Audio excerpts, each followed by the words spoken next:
Selamat siang Bu Andini. Perkenalkan nama saya Septian Tuandari dengan NIM 2305100015. Di sini saya akan membawakan materi tentang pelayanan restoran di hotel. Dengan subtopik restoran di hotel mengalami lonjakan tamu yang tidak terduga. Tim restoran harus bekerja sama untuk memastikan semua tamu dilayani dengan cepat dan berkualitas tinggi. Next. Latar belakangnya, restoran di hotel seringkali mengalami tantangan terutama dalam menghadapi lonjakan tamu yang tidak terduga. Situasi seperti ini mengharuskan tim restoran bekerja dengan cepat dan efisien untuk memenuhi harapan tamu dalam hal kecepatan pelayanan dan kualitas makanan.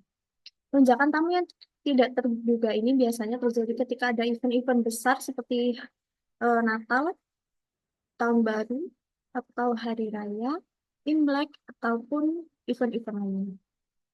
Tim dapur harus mampu menyiapkan makanan dengan cepat tanpa mengorbankan kualitas, sementara staf pelayanan harus sigap dalam melayani tamu dengan ramah dan profesional. Next, tantangan dalam lonjakan tamu yang pertama yaitu volume pesanan tinggi. Volume pesanan tinggi ini menyebabkan proses pemesanan makanan atau input orderan makanan ke sistem ini menjadi sedikit terhambat karena misal kalau di suatu restoran itu hanya ada dua atau tiga komputer saja, sedangkan pada saat itu staf yang harus menginput orderan itu sudah antri atau bisa lebih dari jumlah komputer yang tersedia. Maka dari itu mereka harus bergantian dan menunggu giliran untuk bisa input orderan ke sistem.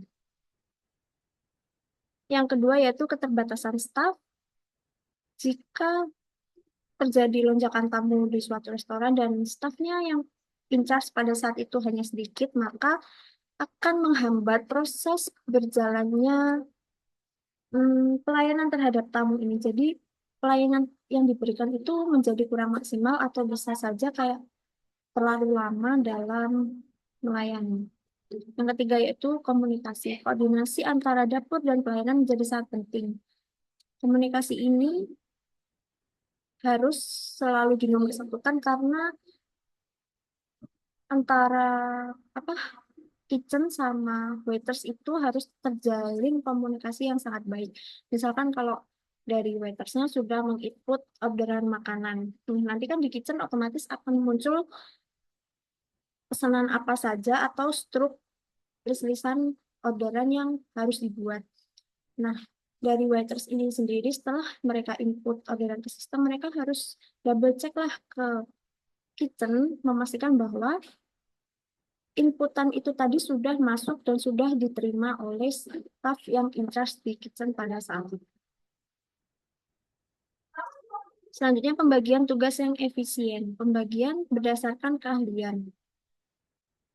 Menugaskan staf sesuai dengan keterampilan mereka. Seperti misalkan kalau di area restoran yang biasa bertugas sebagai kasir, terus greeter yang bagian escort tamu ataupun waiters atau bartender itu harus sesuai dengan keterampilan dan keahlian mereka agar eh, pekerjaan itu bisa berjalan dengan lancar. Yang kedua yaitu rotasi tugas. Memberikan tugas atau variasi in charge kepada karyawan itu harus dirotasi. Misalkan hari ini mereka in charge-nya di bagian kasir, terus besoknya ganti di greeter atau di waiters, atau di bagian yang lain, kayak gitu, biar adil. Yang ketiga, sistem shift dan backup. Mengatur jadwal dengan sistem shift agar ada staf yang selalu siap bertugas. Misalkan kalau dalam, misalkan satu hari itu, staf yang in charge cuma ada 8 atau 9 orang, sedangkan ternyata hari itu ada event atau terjadi lonjakan tamu yang cukup banyak, maka bisa kita meminta untuk menambahkan karyawan yang sedang, misalkan kalau bangkit biasanya kalau nggak ada event kayak gitu, mereka kan jadi eh, nggak ada kerjaan, maksudnya kayak nggak terlalu sibuk. Nah, itu kita bisa ambil orang dari bangkit untuk bantu ke area restoran terlebih dahulu.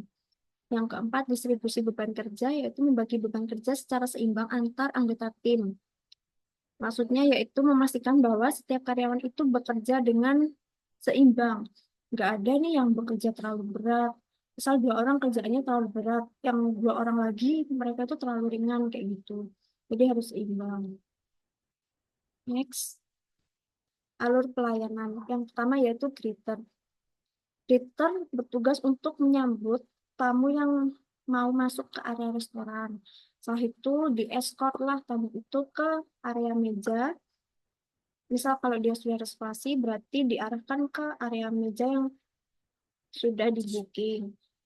Terus kalau misalkan terjadi lonjakan tamu, biasanya kalau mejanya sudah full kayak gitu akan dilakukan sistem waiting list. Itu adalah tugas greeter. Lalu yang kedua waiters, waiters yaitu tugasnya mulai dari taking order, terus serve makanan, serve minuman, sampai tamu itu keluar dari area restoran. Yang ketiga yaitu kitchen. Kitchen menyiapkan dan memasak pesanan dengan cepat sesuai standar kualitas. Harus selalu komunikasi dengan waiters agar tidak terjadi miskomunikasi atau kesalahan dalam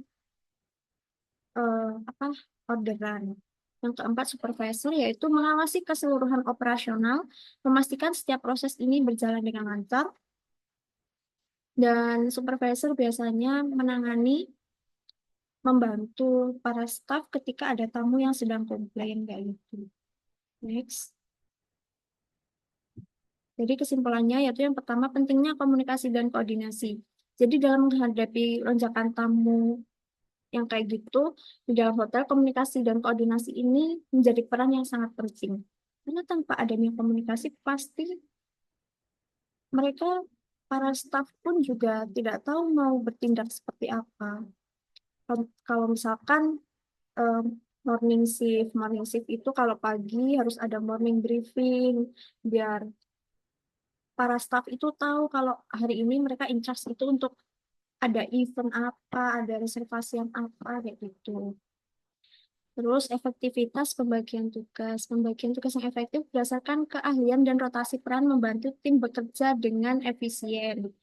Bisa meringankan beban kerja. Misalkan kita kalau disuruh in charge di suatu apa ya misal kita passionnya ada di waiters gitu terus kita belum paham nih kasir itu seperti apa terus pada saat itu kita disuruh in charge di bagian kasir kita pasti kayak merasa bingung dong kayak apa ya ini apa yang bisa dilakukan kayak gitu.